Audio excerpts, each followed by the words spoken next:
Ang kalugan mo, di makita ni Jesus sa Espiritu. Ipakita ko niya o kaumahan. Umang nga na ay mga tanong na mais. Tag-as siya nga mais, pero wala ko kitag bunga. Dahil nalumos siya sa sangkot, tukong-tukong po ang mga sangkot sa iya mo. Dahil wala ko ato kapanawag pala ang bukas talagang itumahan kung kay last na siya nawala na siya. Ako siya kita nawalik, di na ako siya makita. Ako talaga yung makita para sa Pilipinas. The name of Jesus Christ, in the mighty name of Jesus. Imong mga pulong parigad kamahanin balaan nga musunog sa tanang mga talikala. Musunog sa tanang klaseng kaaway parigad. Ikaw ang buhi nga Dios nga magadilaban nga David. Sikti sila dili mataro ang tanan nga nagamatinumanon katawhan imong gipiyal ka na kung mo sab silang katawhan. Let the fire God and name the Father, the Son, and Holy Ghost in Jesus' mighty name of Nazareth. Ako lang yung napakita ni Jesus sa kuha sa Spirit Realm kaya nakatong nag-pray ka dari pastor sa Apaman. Kaya nakita na ako na unsa ni nang ang imong lawas kay kapag kung naay kalayo nga color yellow na gagawas ko sulod tapos pagkaman katong nagyugo ka diri kay katong nikap nimo ang kaning unsa ni kaning diri sa simento kay naay kalayo na color yellow na ni-connect diri tanan ug nang gilaab. Amen. Nag-request ba ito balagwas sa lang itong amanula siya ng pulpo. Ikaduwa, naay aso na itong na nagforma siya taas kay kuko, tapos naay mata na ilong, tapos pagkahuman niya na kay iduol siya sa imong nga, tapos usa siya na iyang ikuha ang katong pulo ka buok na taga na kolor itong na naadri sa imong kapilit iyang ikuha tulo ka buok pagkahuman kay nitindo pagtindog nimo kay katong kalayo na naa sa imo na gusto kay nakalayo kay di kalita siya katunaw katong aso na ito. Amen. All people agree in Jesus' mighty name. Sa lang itong amang wala siya ng pulpo kung kalayo. Tapos ang sani katong nag-unsa na ibrihan nimo si Eliana kanang naay kalayo na unsa ni na daw ano ba yuyop na kalayo na color red kay siya na yuyop sa iyang likod ug nag-request ko sa balanggas sa itong aman wala siya nagbunog ug ang kanang kita para sa Pilipinas. The name of Jesus Christ, in the mighty name of Jesus, ang kamuturan, parigad mo, deliverance, musunog, mutunaw, muhilis sa tanang mga talikala, ani nga David. Ini can hatred, mapulbos, matuna, mahilis. Ini can creeping the devil, mapulbos, matuna, mahilis. Ini can witches, wizard, creeping the devil, running the devil. I command you die by fire, Holy Ghost. Jesus Christ is the greater than you. So, salang kalayo sa malang Espiritu. In the mighty name of Jesus, masunog, matunaw, mahilis ka. Speak the word of God in the name of Jesus. All sickness, disease, I command you die by fire, Holy Ghost. Jesus Christ is the greater than you. So, I command you die in Jesus' mighty name. Jesus Christ is the greater than you. So, ambak sa kalangoy pagkapalong tanang klaseng mga balatian, imanduan ko ikaw. I command you die by fire, Holy Ghost. In Jesus' mighty name. You never return in this place in Jesus' mighty name. Safety self dili mataro katawan nga nagamati naman ang dapat. In the Father, the Son, and Holy Ghost in Jesus' mighty name. Devotional today, August 2, 2026. Glory to Jesus. So sila ang naka-appeal karon sa devotional. August 2, 2026. Glory to Jesus. So prosita Sunday School. Evangelist Jubilin Pinjero Layan sa itong Sunday School karon. Mighty name of Jesus, Lord, salamat po sa pagkakaroon, salamat sa pagkakaroon, Father. Padayag, Kapitulo, abot rin siya sa 19, Kapitulo 11, versikulo 15, abot sa 19. So, ang dama aniyang ang ikapitong trompeta. So, Ang ikapitong trompeta. Unya gipatigap sa ikapitong anghel ang iyang trompeta, may naninggit dito sa langit nga nag-ingon. Ang ingharian sa kalibutan nahimo na ingharian sa atong Ginoo ug sa iyang Kristo, ug maghari siya hangtod sa kahangturan. So, makita ni John ni Beloved nga sa pagpatigap sa ikapitong nga trompeta, iyang nakita nga ang mga anghel naninggit sa pagdaig nga ang ingharian sa Dios or kini nga kalibutan maiya na sa Dios. So, ang ingon nga kalibutan, hallelujah. So ang nasabtan ako, di nga kalibutan nga yan, gimension is kadtong mga tao nga mituo o midawan. Yan. Amen. So, lingon siya ang gingharian o ang maiya sa atong buhay ni Diyos. Bata ko.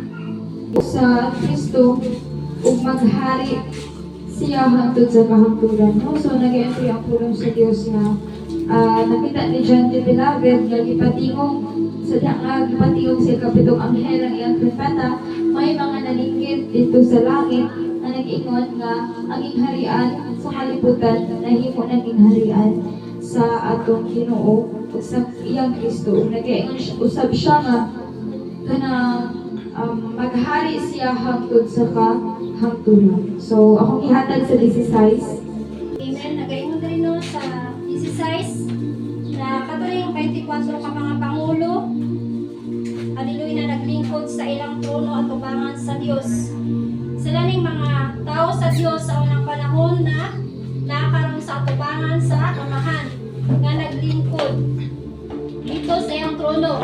So sa dihang nag-ingon nato ang anghel na indri o langhapa o bisimba kaniya. So wala sila ilaing gisimba mao ang Amahan nga makagagawon sa tanan. Amen.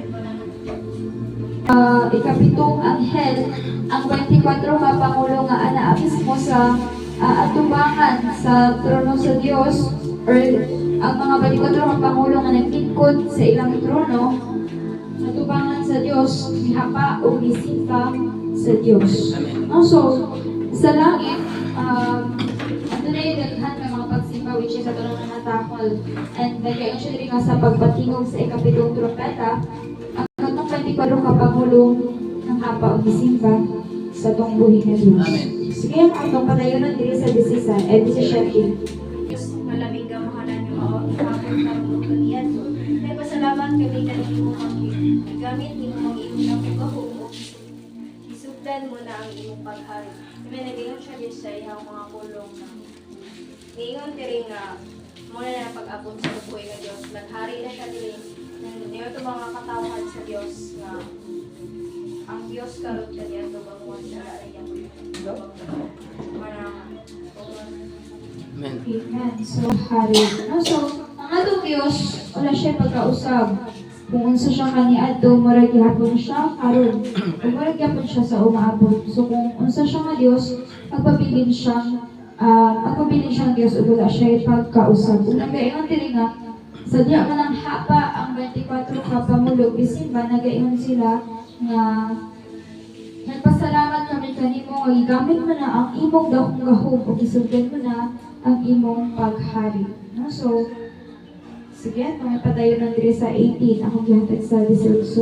Siya dili sa 18 nasuko pag-ayo ang kanasuran ang paniyang na panahon sa imong kahumot ug ang paghukom sa mga namamatay sa panahon sa gantihan mo ang mga sulugoon mong mga propeta ug ang tanan mong katawan inila o dili nila o ang tanang hadlokon kanimo sa panahon nga laglagon ang naghimo daon sa kalibutan. May nakakuna ng pulo sa diyang ini sa tinga iba laglagon ko sa kalibutan talang matinumanon ko sa kalibutan diri ko wala dali sang yaw sa puno sa Diyos min kalaglagon buta ko wala talang matinumanon ug niya siya diri nga muni ang ang mga propeta gyud mo kinitagalan ko kay diyang sa Ginoo. Amen. No? So, niabot lang kita, no? Nagayon siya diri. Daon sa kalibutan. No? So, ang pagtingog sa ikatipitong trompeta, at na yapon niya siya ikatalagman. Amen. Just like sa pagtingog sa una hanggang sa ikaunong mga propeta. So, propeta di ay.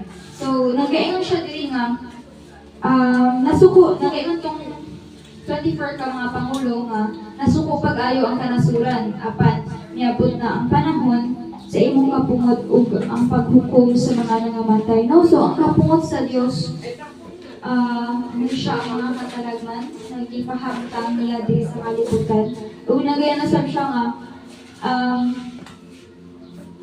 panahon na magantihan mo ang mga sulugoon mo mga propeta ug ang tanan mong katawhan inila o dili nila, no? So, ang ikapitong trumpeta sa pagtingog sa ikapitong trumpeta, di ba? Ang ikapitong trumpeta man siya ang last trumpet na pagtingog.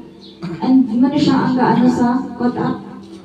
No, so nagayon siya diri nga panahon na magantihan mo ang imong mga sulugoon, mong mga propeta, ug tanan mong katawhan, mga inila o dili inila. No? So, kini siyang ipagtiyog sa ikapitong trumpeta, nag-include din siya sa caught up. Amen. Ug nagayon siya dito sa gipadayag 2:25 kung wala ko nasayop. Nagayon siya nga hukti pag-ayo ang ana-ana kanimo hangtod sa akong pag-abot. Kaya ang mupadayon sa pagbuhat sa akong kabubuton hangtod sa katapusan, magmadaog or adunay ganti. Amen. Which is connected diri. Tungod ka na guys, ito siya diri ganti. Nagayon siya nga panahon na magantihan mo ang mga sulugoon ng mga propeta ug ang tanan ng mga katawhan, no? So ang mga katawhan sa Dios nga mipadayon sa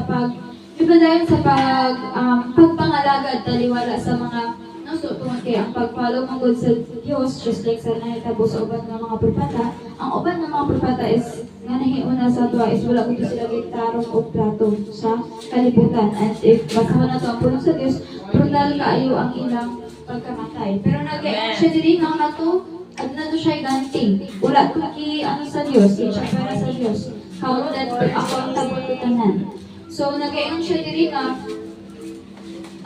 gantihan sa Dios ang mga sunugoon na nagapadayon sa pagbuhat sa iyang kabubuton, taliwala sa mga pagbugal-bugal, taliwala sa mga paglutos at mga pag-antos na nagian. Tungod kay ang kalauban, mapatulan na siya sa diha nga ipadayon ka taliwala sa mga sitwasyon na nagian. Sige? Kunya ng templo sa Diyos dito sa langit o sa sudod sa templo, nakita ang sudanan sa kasabutan sa Diyos niya. May kilat kag yelo. Kaghan kaayo nga yelo. No? Kana ito na abli. Kunya, kasabutan niya gikan pa sa una na tong mga katiglangan ngadto sa atong buhi nga Dios. Ug niyon siya dito nga kunya may kilat kagahog da Mga katalagman nga, maabot sa katapusang mga adlaw sa diyang uman ang kwarto. Amen. No? Hallelujah. Kilat dahulog lano kagahog dahulog ug lino. Mibunok ang daghang kaayo nga yelo. No, sumala sa akong nabasahan kaningadto nga na ay tag 50 kilo nga yelo nga mahulog gikan sa langit ngadto sa yuta. Sana nga ang mahitabo niya. Hallelujah. No, kung imong imagine ang lubi lang gani nga mahulog nga mabawra nga pila lang nakakilo murag 1 kilo, 2 kilo ang lubi. Nga kung motuba sa tao, mamatay man gani ang tao ay pang 50 kilo gikan sa langit. Hallelujah. Matunaw yun ang matupaan sa maong. Hallelujah. Na maong katalagman. Amen. No? Remember, ano yung sudlanan sa kasabutan? Ang sudlanan sa kasabutan, balaan na siya. Silisan kinsa nga tao nga dili balaan ang hikap niya ni mamatay. Yes. Diba? Kasi naka-remember anak, isa kong namatay, na ano ang ilang kwanda na accidentally na touch niya ang kasabutan din namatay. Si Usa. Sakto. Si Usa. So, pag na-touch niya ang sa kasabutan niya na namatay. So, kini siya kanang balaan niya siya nga kini sudanan sa kasabutan tungod kay muna siya ang ga-represent sa presensya sa Diyos. And ang mga tao sa Diyos is, po niya siya, isip, sama o value sa sudanan sa kasabutan. Nga once nga imong hilabdan na ay Diyos na makilatba. That's why, kung sacred ang sudanan sa kasabutan mo, na dapat ang atong pag-tratar sa tao sa Diyos. At hindi dapat nato siya hilabdan or hindi nato siya isa na sa mga act na sa ihang dungog tungod kay dahil Dios nga tinuod nga Dios nga upuhi nga Dios nga nagauna sa iyahan. Amen. silutan kayo sa gusto kong sa nga tumagapasipala sa mga tao sa Diyos. Kung diri sa ano nagay siya nga may mga kilat, kagahog, galugdog, linog nga may bunok ug ang daghan kaayo nga yellow, no? So after kani nga mga katalagman, humana ang caught up ani. Hindi nga mga katalagman. So pangutana since Sunday school na ni siya. After sa caught up, ang mga tao, di ba, mga doy silang mamatay. Ang pangutana, mamatay pa sila ani nga mga katalagman? Wala na yung kamatayan ko. Wala yung kamatayon. Ang mga tao after sa caught up na ay mga katalagman nga mahitabo nga ipadala. Pero nagaingon ang pulong sa Diyos na ang mga tao mangandoy sila nga mamatay, pero dili sila mamatay. Mana nga, importante nga, ang caught up is ikaw sa lang siya may tabo. Wala na ilaing caught up, wala na second caught up, third caught up. That's why, kinahanglan nga, ang isang Kristohanan magbilang sensitive gani, Amen. yung Holy Spirit. Tungod kay si Holy Spirit siya ang patik sa Diyos. And if always na ito nga napasubo ang walang espiritu, lisod, no? Lisod sa ito nga, madalas sa maong caught up. Alam ko basa na siya supporting verse, alam ko basa sa Matthew Kapitulo 24, versikulo 26. Abot 31. Moabot sama sa kalit nga mo kilab tadda sa tibuok langit gikan sa sidlakan ngadto sa kasadpan o motay-og ang tibuok kalibutan unya mutungha sa kangit-ngit ang timaan sa anak sa tao Amen. o manghilak ang tanang banay sa yuta o makakita sila sa anak sa tao nga moabot sinapnay sa mga panganod sa langit moabot siya nga may dahom o dakong maya sa 30 amon ni tingog ang dakong trumpeta o ipadala niya ang iyang mga anghel ngadto sa apat ka suok sa kalibutan ilang tigumon ang pipila niyang katawhan gikan sa tanang dapit. Okay, no? Siya nga sa kilat nga mo kilab tadla sa tibuok langit gikan sa sidlakan nga to sa kasadpan, no? So sa pagkayag ni Jesus di ba kanang nabanhaw siya and after niya pagkabanhaw pila ka months nikaya ko siya.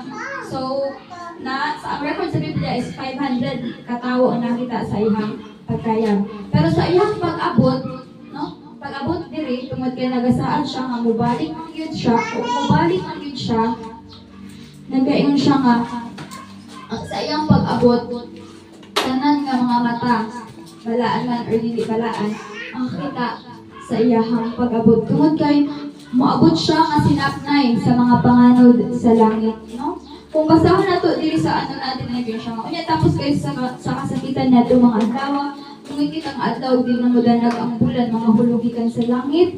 Ang mga bituon matay ug ang tibuok kalibutan, no? And take note diri sa gipadayag 1:19 nagaingon siya diri nga unya kay kilat, kagahog, kalugdog, linog ug mibunok ang daghan nga yelo, no? Kuno siya nga mga katalagman nga mahiaguman sa kalibutan after sa mga caught up.